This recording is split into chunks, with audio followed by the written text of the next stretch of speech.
আসসালামু আলাইকুম ভিউয়ার্স, আপনারা সবাই কেমন আছেন? আশা করছি ভালো আছেন। দেখুন আজকে সকাল থেকে আমি কি করলাম। আজকে বাগানে গিয়েছিলাম, বাগানে যেয়ে সব কিছু পেয়ে গেলাম। গাছের বেগুন, পেয়ারা, বিলাতি কাপ, এই যে শাকগুলো দেখছেন এগুলো কিন্তু ঢেঁকি শাক, চাচি শাক, বিভিন্ন রকমের শাক মিলানো মিশানো, এগুলো খেতে কিন্তু খুবই মজা হয়। তো এই যে গাবগুলো আলাদা করে রাখছি, আর যা যা পেয়েছি সব কিছু আমার হেল্পিং হ্যান্ড আর আমি গুছিয়ে রাখছি, আর তাকেও কিছু দিলাম। তো আজকে আমার শ্বশুর একটু কাজে গিয়েছে, তো আমি ভাবলাম যে আমার ছেলেকে নিয়ে আসি মাদ্রাসা থেকে। মাদ্রাসায় যাওয়ার পথে এত সুন্দর প্রাকৃতিক দৃশ্য, ভাবলাম যে একটু শেয়ার করি আপনাদের সাথে। গ্রামের রাস্তা দিয়ে হেঁটে যেতে আমার খুব ভালো লাগে, যতটা সময় চেষ্টা করি যে হেঁটে যাওয়ার। তো এই যে আজকে একটু বৃষ্টিও নামছিল, তাই ভ্যানও পাচ্ছিলাম না। আমাদের গ্রামে এলাকায় এই ভ্যানের মাধ্যমে সবাই যাতায়াত করে।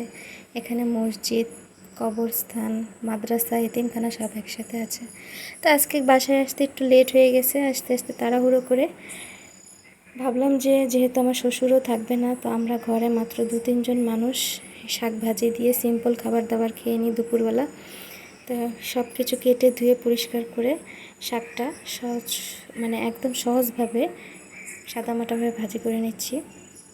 আর কচু শাকটা ওদিকে একটু ভাপ দিয়ে তারপর ভালো মতো তেলে ভাজা ভাজা করে নিচ্ছি। কচু শাকটা খেতে খুব মিষ্টি, আর এই শাকটা লেবু দিয়ে খেতে খুবই মজা লাগে। আপনারা কে কীভাবে খান জানাবেন। যদিও শাকভাজির প্রসেস সব একই রকম, তাই আলাদা করে দেখালাম না কিছু। তো আমার এই আজকে সিম্পল রান্নাবান্না কেমন লাগলো আপনাদের কাছে? এই গাছের বেগুন ভাবলাম যে একটু ভেজে নিই, সাথে শুকনো মরিচ আর লেবু আছে। এই দিয়ে আমাদের আজকে দুপুরের খাবার দাবার হয়ে গেল। আমার ভিডিওটি যদি আপনাদের ভালো লেগে থাকে অবশ্যই আমার পাশে থাকবেন, আমার জন্য দোয়া করবেন। আল্লাহ হাফেজ।